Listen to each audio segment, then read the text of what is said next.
Good morning बच्चों। आज मैं आपको 8th क्लास के मैथ के 3rd चैप्टर घातांक के बहुविकल्पी प्रश्नों को समझाऊंगा। तो बच्चों, पहला प्रश्न दे रखा है हमें -1 की घात 51 बराबर होता है, यानी इसका आंसर जो है कितना आएगा, इसका मान कितना होगा। पहला ऑप्शन दे रखा है 1, दूसरा दे रखा है -1, तीसरा दे रखा है -51 और चौथे में दे रखा है 0। तो यहाँ पर -1 दे रखा है, यानी अगर 1 की घात कितनी भी हो तो उसका जो आंसर आता है वो आता है हमारा 1 के ऊपर 51 दे रखा है। चाहे 1 की घात कितनी भी दे रखी हो तो उसका आंसर हमारा 1 आता है। अगर माइनस हो तो क्या होता है, अगर यहाँ पर केवल 1 दे रखा हो प्लस का तो इस तरह ही आएगा हमारा। अगर माइनस दे रखा हो तो क्या नियम होता है, अगर आधार 1 हो लेकिन माइनस का हो तो क्या करेंगे हम, -1 की पावर अगर सम संख्या है, -1 की पावर अगर ये जो घात दे सम संख्या है तो जो प्लस का 1 आएगा। अगर इसकी जो घात है वो विषम संख्या है तो माइनस का 1 आएगा।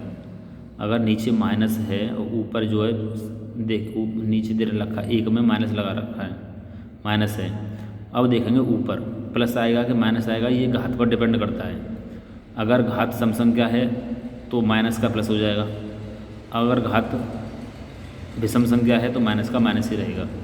तो जब हमारा 51 दे रखा है वो कैसा है, विषम संख्या है, तो -1 इसका उत्तर हो जाएगा। तो यानी विकल्प दूसरा हमारा सही होगा, -1। अब करते हैं दूसरा सवाल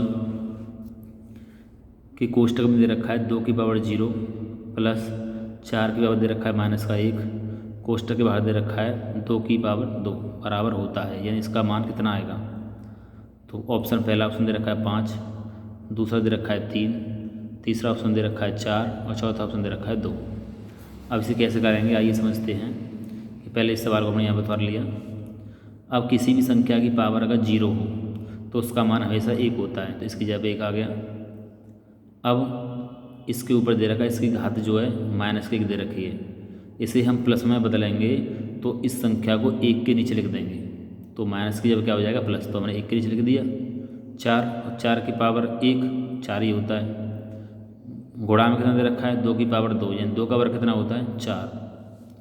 अब क्या करेंगे, 4 का इस 1 में गुणा कर देंगे, 4 एकम 4 और 1 जोड़ देंगे उसमें, तो 4 1 5, तो 5 हो जाएगा ऊपर और नीचे 4 का 4 रहेगा। 4 से 4 हम काट देंगे तो कितना बचेगा, केवल 5। तो हमारा आंसर कितना हो गया 5, यानी पहला विकल्प सही है।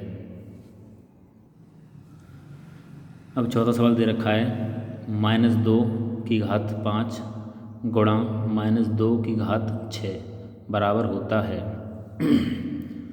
इसे हम पावर भी बोलते हैं, -2 की पावर 5 इंटू -2 की पावर -4 प्लस के 6 बराबर होता है। तो पहले विकल्प में दे रखा है 2, दूसरा विकल्प दे रखा है -2, तीसरा विकल्प दे रखा है -5 और चौथा विकल्प दे रखा है 1।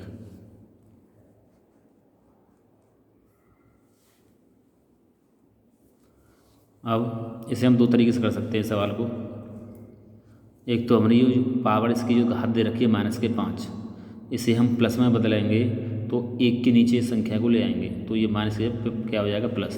तो हम 1 के नीचे ले आए, ये हमने सवाल उतार लिया यहाँ पर, और फिर इस संख्या को प्लस में, घात को हम प्लस में कराएंगे तो इस 1 के नीचे लिख देंगे। तो 1 के नीचे लिख दिया, -2 की घात कितनी होगी 5, अब हो गई प्लस में, यहाँ पर माइनस में थी अब हो गई प्लस में। कब, जब 1 के नीचे लेके आएंगे। गुणा में क्या दे रखा है -2 की पावर 6, तो 6 लिख दिया। अब ऊपर दे रखा है -2 की पावर घात 6, -2 के ऊपर कितना दे रखा है 6, तो इस -2 को हम 6 बार लिख लेंगे। -2 गुणा -2 गुणा -2 गुणा -2 गुणा -2 गुणा -2।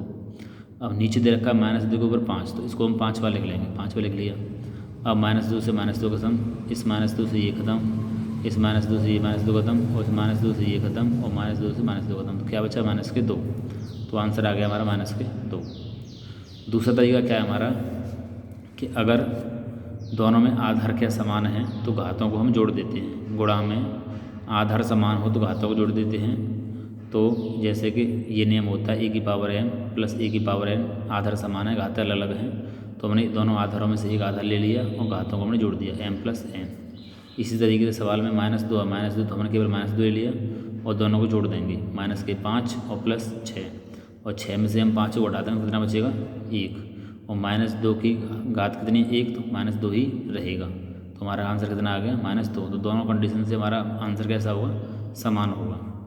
तो बच्चों जो तीसरा चैप्टर है वो भी तीसरे चैप्टर के विकल्पों को हमने सॉल्व कर लिया है, इसको भी अपनी नोटबुक में नोट कर लें और इसका रिवीजन करें।